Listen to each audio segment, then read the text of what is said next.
Kuha tayo ng kamote. Talbos ng kamote guys. Ayan siya, malatubong mapait siya guys. So,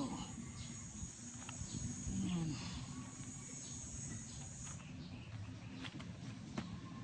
Ayan, kunin na natin ito guys. Kunin na din natin ito para magtalbos siya na dami. Ayan.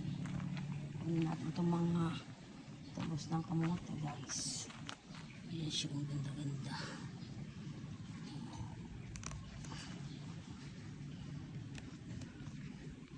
Oh, ayan na guys, ang ating na-harvest na talbos ng kamote guys. Ayan. May ano at ito, malunggay. Ayan na guys. Ang ganda ng talbos niya.